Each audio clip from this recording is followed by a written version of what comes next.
Oh, so you've just started Heaven's Ward. You enter Ishgard, and you see people playing Magic the Gathering in the streets, and you think to yourself, I want to do that. So you became an Astrologian. Astrologian is a fun healer that specializes in pure healing. They also use cards and have a cool spinny thing. Astro has a ton of utility when it comes to healing and buffing party members. It also starts at level 30, so you have some of your kit already available to you. But before we begin, a quick disclaimer. My idiots guys explain the different weapon skills, spells, and abilities of different jobs. I might touch upon the rotation and opener, however if I do, I will not be discussing it in detail. These guides are meant for you to learn what each individual button does, and how it's used, or how it flows with others. If you want to see a more in-depth look at the rotation or opener, let me know in the comments. And if the demand is there, I'll possibly make a follow-up video that goes through it in depth. Thank you for your understanding. Let's start with your main DPS spells. Malefic is your main DPS spell. It should be used whenever you're not healing and fighting a single target. Combust is your damage overtime spell. This dot should be kept up at all times, especially on bosses. The best time to refresh this dot is around 4 seconds. Gravity is your AoE DPS spell and should be used when there are 3 or more enemies. At level 50, you'll learn Divination, which will give yourself and nearby party members a 6% damage buff for 20 seconds. At level 92, after using Divination, it'll change to Oracle, which is a really strong AoE attack.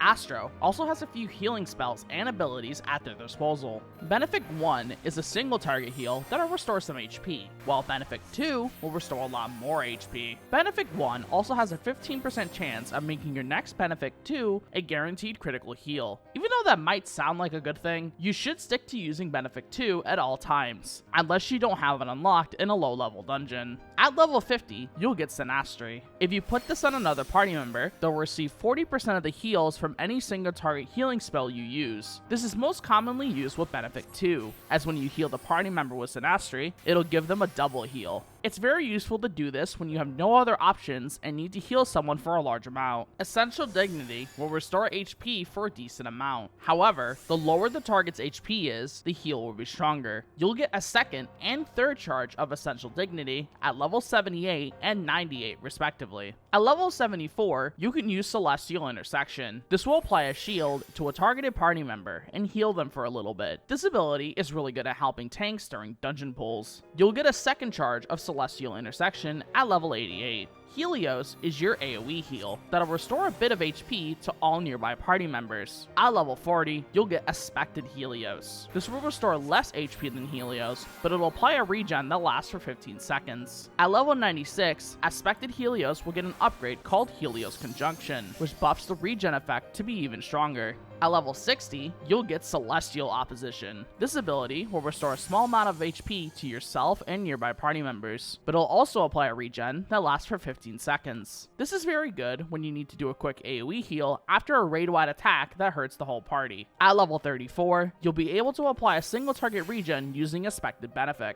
Now let's move on to your more complicated healing abilities. At level 58, you can use Collective Unconscious. Collective will reduce damage taken by 10% for yourself and nearby party members for 5 seconds. It'll also apply a regen effect for 15 seconds. This ability will also make a bubble that surrounds yourself. When you have this bubble up, it'll keep refreshing the timers for both buffs for anyone that stays in it. If you move at any point when using Collective, the bubble will disappear and the timers won't be refreshed anymore. It's actually a good idea to really quickly use Collective for the short buffs anyway, as you want to keep casting as much as you can. Collective is very useful for mitigating raid-wide attacks. At level 62, you'll unlock Earthly Star. Placing Earthly Star on the ground will create a massive circle with a little star in the middle. After placing it, you can detonate it by using the ability again. This will do AoE damage to any enemy that's in the circle and heal anyone that's also in the circle. However, if you let the star sit there for 10 seconds without detonating it, it'll grow bigger. Detonating it now, or letting the timer run out, will do even more damage to enemies and heal for a lot more HP. This is actually one of Astro's strongest abilities, so use this often, and make sure to let it cook before detonating it. At level 76, you'll get Horoscope,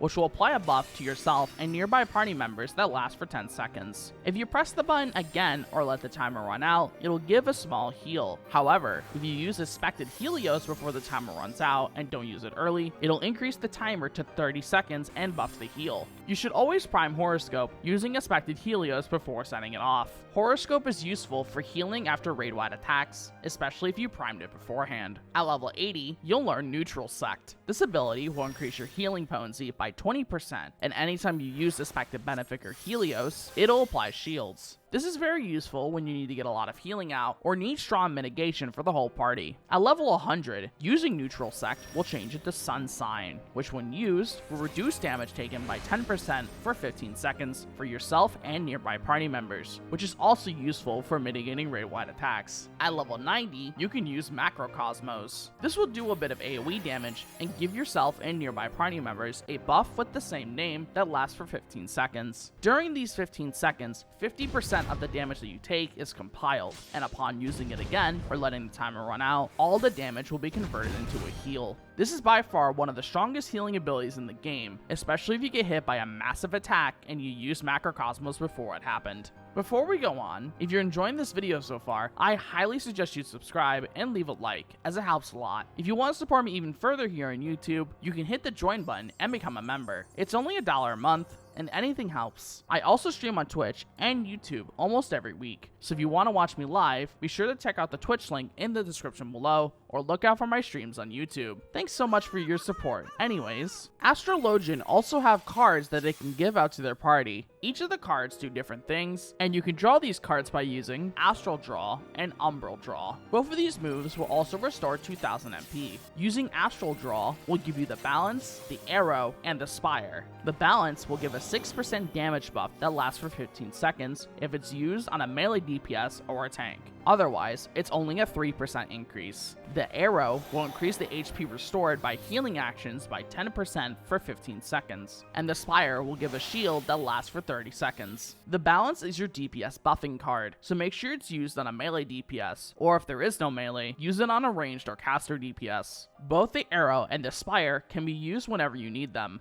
I usually use these on tanks during dungeon pulls, or if they're about to be hit by a tank buster in a boss fight. Using Umbral Draw will give you the Spear, the Bowl, and the Ewer. The Spear gives a 6% damage buff that lasts for 15 seconds if it's used on a ranged or caster DPS, or a healer. Otherwise, it's only a 3% increase. The Bowl reduces damage taken by 10% for 15 seconds. Finally, the Ewer will grant a regen that lasts for 15 seconds. Like before, be sure to use the Spear on a ranged or caster, but if there is only melees, give it to one of them. The Bolt I would 100% save for tanks during dungeon pulls or tank busters. The Ewer you can pretty much use on anyone who just got raised, or on tanks like before. You can play the Balance and Spear using play 1, the Arrow and Bowl using play 2, and the Spire and Ewer using play 3. At level 70, you'll get Minor Arcana. When you use Astral Draw, you'll get Lord of Crowns. This will do AoE damage to all enemies around you. When you use Umbral Draw, you'll get Lady of Crowns. This will restore a decent amount of HP to yourself and nearby party members. I would suggest using Lord under Divination if you can, and use Lady after raid-wise or if you need a quick AoE heal. Lightspeed will reduce your cast times by 2.5 seconds for 15 seconds. This is very useful when you need to move around and still keep casting. You can also use this to shorten the cast time of Ascend, which is your resurrection spell, if you don't have Swift cast up. The cooldown of Lightspeed will be reduced to 90 seconds at level 68. At level 86, you'll get Exaltation, which you can give to a party member, and it'll reduce damage taken by 10% for 8 seconds. After the duration is up, it'll give a strong heal. This is very useful for mitigating tanks during dungeon pulls or helping them mitigate tank busters. Overall though, ASTROLOGIAN is actually pretty strong at what they do, and if played properly, this job can basically ensure that you nor your party ever dies. It can be a bit complicated as well, especially since it's a lot of micromanaging, but it's not too hard once you get the hang of it. But yeah, that basically sums up ASTROLOGIAN, so bye!